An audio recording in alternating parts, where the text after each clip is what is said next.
the Private Eye of XIC Bus. The Private Eye is a detective section of the bus, investigating into the media ethics and code of conduct.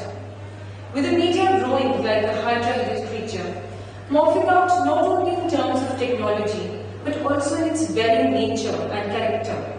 Something like media on media has become a necessity. Private Eye is the bus's enterprise for doing a media watch show.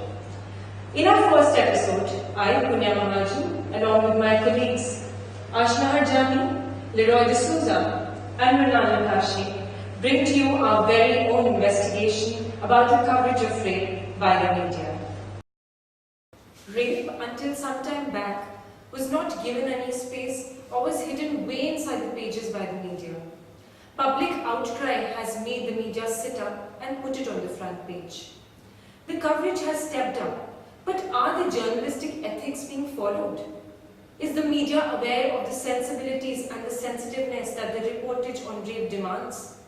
Is it following the code of conduct laid down by the Press Council of India and by the Ministry of Information and Broadcasting and certain women organizations?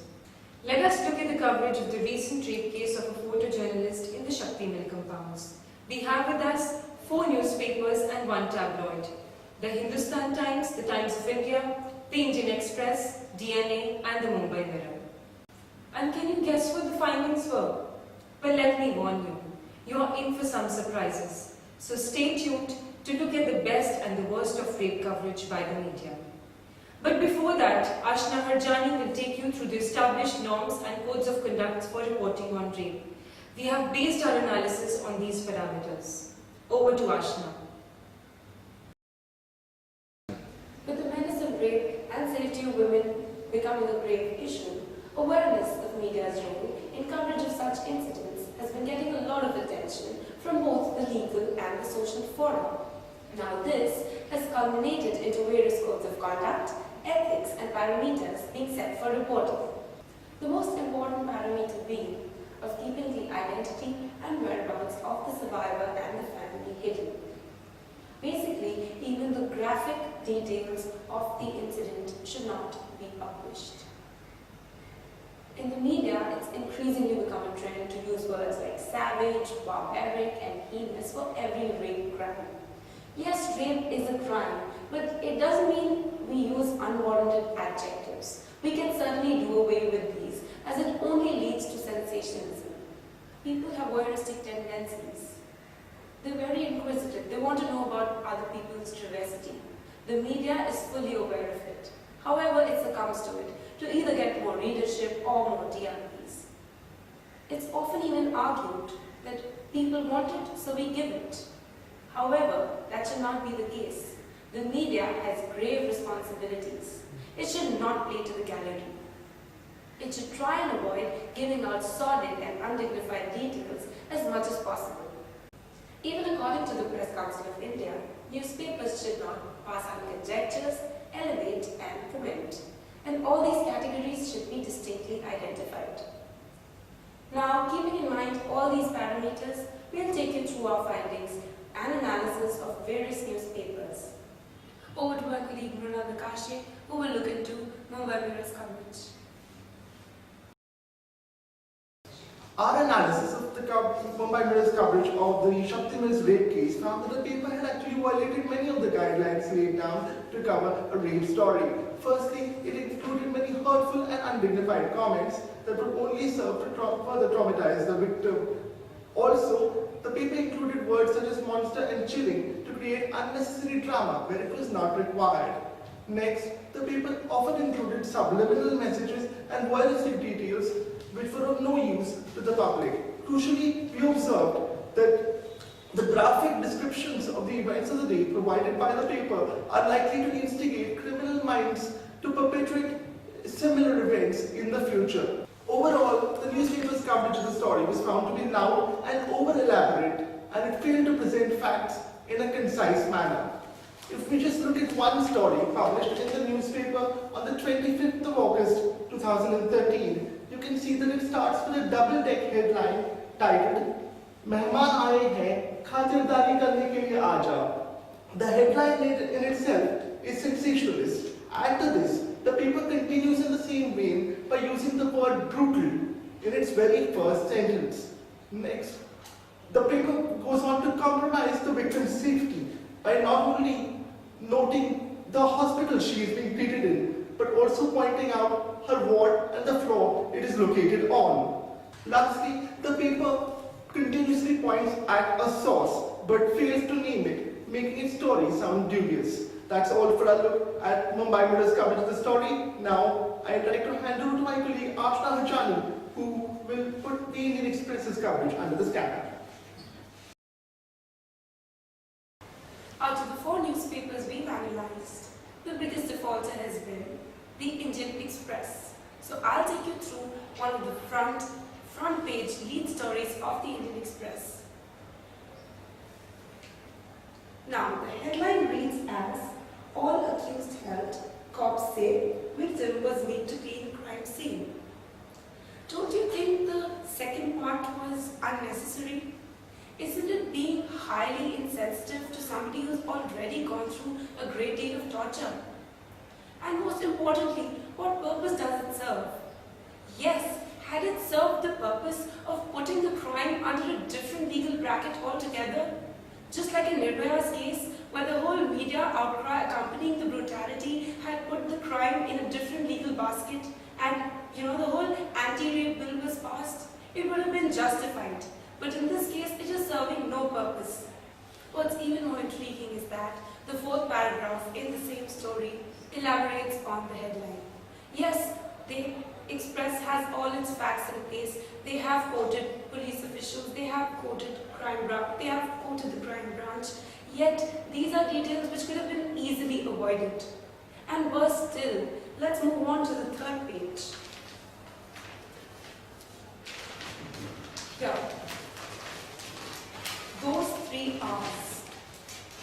Now this story gives a blow-by-blow detail of the entire incident, which now this has not been provided by any other newspaper. And especially paragraphs 7, 8 and 9 smack of sensationalism.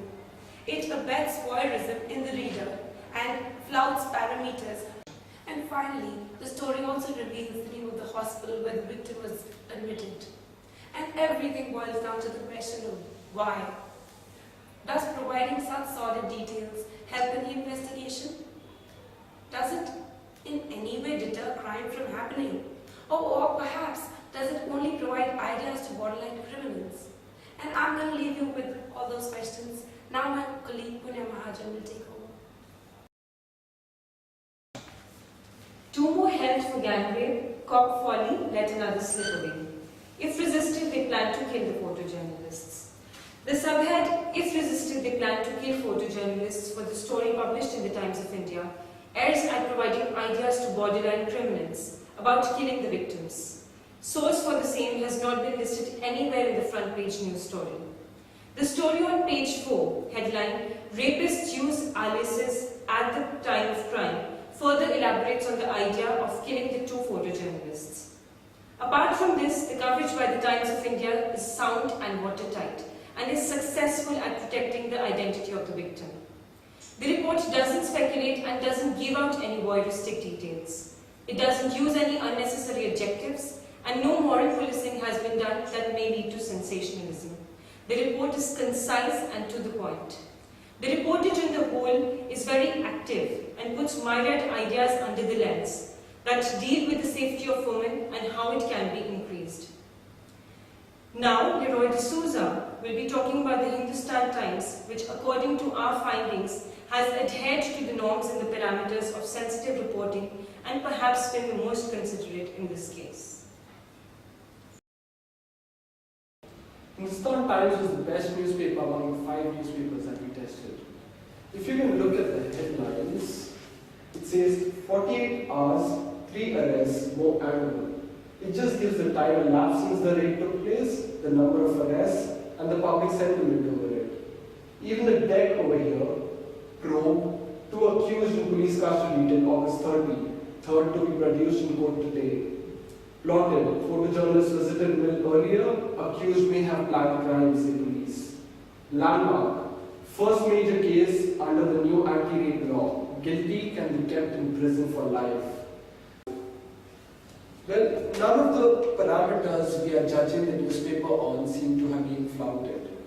In the front page, the text, it does not seem to flout any of the norms, except on the third page, where it is, in the second paragraph, it is mentioned, the survivor who is undergoing treatment at Jaslok Hospital was shifted to the floor that comprises VIP suites. Our contention is that media does not need to provide details of the whereabouts of the victim. Apart from that, there are two more reports on the front page. One is an opinion piece by Rahul Bose, which says, "Attack the problem at its base and from all sides." The other is headline, "Survivor vows to transcend trauma." None of these reports flout any of the parameters on which we've analyzed these newspapers on. There is another report on page 5, 22-year-old from Uptaken by couple, raped by husband. It does replay the events to a certain extent, but it does not delve into extraneous details. So none of the parameters have been flouted in our book. On page 8, the report is headlined, "Girl faces gang rape attempt trying to save brother." Even over here, none of the parameters have been flouted in the headline or the text. So in the entire coverage, even after going through all the reports on rape and physical abuse, there are only two minor flaws in the entire newspaper. So Hindustan Times should be commended for their non-sensational and sensitive way of reporting on rapes. Our analysis of the coverage provided by the Daily News and Analysis, or better known as DNA, found that the paper largely conformed to the norms laid down for covering a rape story. The headlines are concise, factual, and to the point. The language, crucially, is simple and devoid of sensationalism. If we just look at one of the stories in the edition of the 25th of August 2013, the lead story focuses on the progress of investigations and is aptly titled "City Cops Get Tracking, 3 Caught, 2 More to Go," whereas the filler piece focuses on the meeting of a member of the National Commission for Women with the victim in the hospital. The lead story appropriately points to the police as a source of its information whilst not naming the officers due to the sensitive nature of the case. The only concern here is that the story dwells into potentially sensitive details of the progress of investigations that may not belong in the public domain. On the other hand, the filler piece, which talks about the meeting of an NCW or National Commission for Women's member with the victim in the hospital, erroneously points out to the name of the hospital that the victim is admitted to. Barring these two crucial errors, the paper has by and large conform to the norms for reporting on a rape story. The point of the entire show is to learn from existing report and not commit the same mistakes. We hope all newspapers have been analysed equally without any bias. When HT was seen to be flouting any of the norms, we went even further and looked at reports apart from the main report. Journalists have a very important job to do. We are supposed to create awareness about the happenings in our society. By flouting norms and being insensitive to victims of injustice, we are committing the same injustice. When writing a story, a journalist should consider how they would react if a near and dear one was supposed to be in the same position. Would they replay the entire event? Would they give the details of the whereabouts of the victim? Or would they, in a worst case, give the identity of the victim? Journalism is not a theatre of exploitation. When writing a story, a journalist should consider how they would react if a near and dear one was supposed to be in the same position. Would they replay the entire event? Would they give the details of the whereabouts of the victim? Or would they, in a worst case, give the identity of the victim? Journalism is not a theatre of exploitation.